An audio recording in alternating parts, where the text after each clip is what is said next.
Hello, my name is Dr. George Rogu from AdoptionDoctors.com, the go-to place for international and domestic medical education for adoptive families. Today I'd like to speak to you about the important post-adoption medical examination. Why do we need it? Now, it is only through this post-adoption evaluation and extensive laboratory testing that a physician can come across conditions that we may not know about and were not reported in the adoption medical records.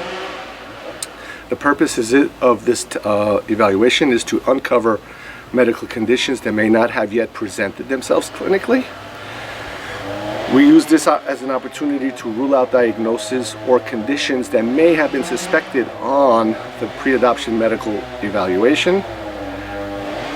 We help to confirm the adequacy of treatments for particular ailments and to help document the cure. And we use this time to determine the child's developmental status and the vaccine immunization status. Now, some parents feel that no testing is needed. The child is healthy, it came from a good country, it came from a good orphanage, we know where they're coming from, so why bother taking tests? Well, that's not the best plan. Sometimes in the orphanages, they did receive some blood work. Sometimes we have some reports.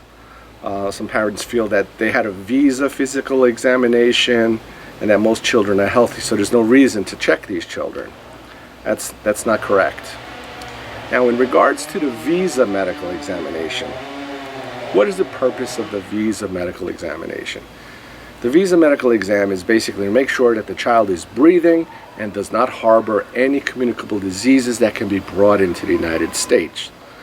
Such diseases are HIV infection, syphilis, tuberculosis, and now COVID infections, coronavirus infections. These are all communicable diseases that can put the population at risk, so the visa exam is to help tease out those cases.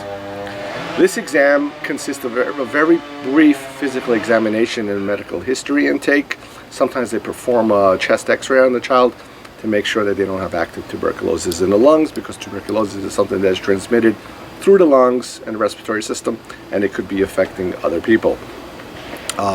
Oftentimes, if the child is less than 15 years of age, unless there's some kind of a medical condition, they don't even entertain this. Now, testing in the orphanages. Sometimes I do see reports that had some results of tests in the orphanages. While that is great, they should only be used as a screening tool. Some of the tests that I look for during the pre-adoption evaluation are things like syphilis, HIV infection, hepatitis B infection. These are all diseases that can be transmitted from person to person in the orphanage.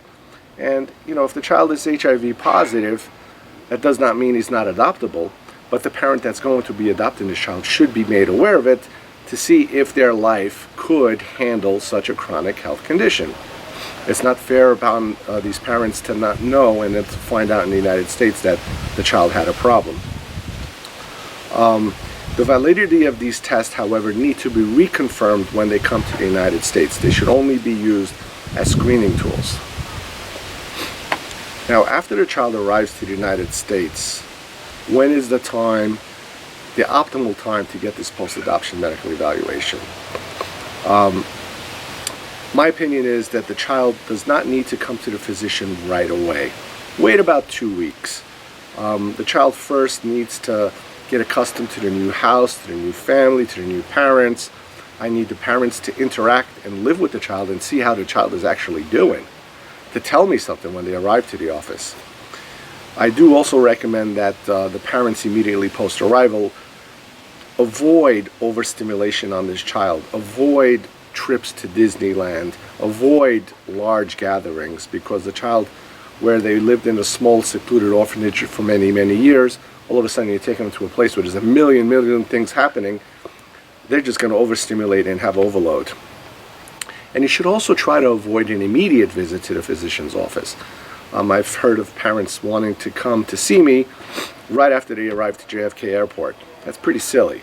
Now, if the child is indeed ill with a bronchitis, an ear infection, a fever, a respiratory problem, a diarrhea, any kind of medical condition, by all means, go visit your physician and get that immediate acute problem resolved. But the post-adoption formal evaluation should not take place until about 2 weeks of age. 2 weeks post-arrival. Now, what does the post-adoption evaluation include? During the post-adoption evaluation, we're going to try to find out about the child's pre-adoption medical record intakes and discover if there were any medical conditions or any problems that need to be entertained and resolved. We will review the whatever records we have. We'll perform a complete physical examination. We will perform a developmental milestones on the child and see where they're at according to their age. Immunization records will be evaluated, and we will determine through blood work whether we continue with the vaccinations or we start from the beginning. And there's a multitude of laboratory tests that will be performed to rule out different medical problems. Now, I'd like to go over some of the tests that we will be performing. These tests are a complete blood count. Now, what does that tell us? It gives us a little bit of information about the child's blood. It'll tell us if the child has some anemia from chronic disease, iron deficiency anemia from malnutrition, sickle cell disease, thalassemias. We'll also check the lead status of the child, because lead is the #1 cause of developmental delays in untreated children, and you can often find lead paint in the old institutional walls, in the water supply, the pipes. There's sometimes the overall environment could be have this lead pollutant. G6PD deficiency is a rare thing, but it does often occur in children born in Asia, Africa, and in the Mediterranean region. It's a deficiency in an enzyme that can cause basically hemolytic anemia disease, where the blood cells break down. We need to look into this. We'll do a hemoglobin electrophoresis, which checks for different types of thalassemias.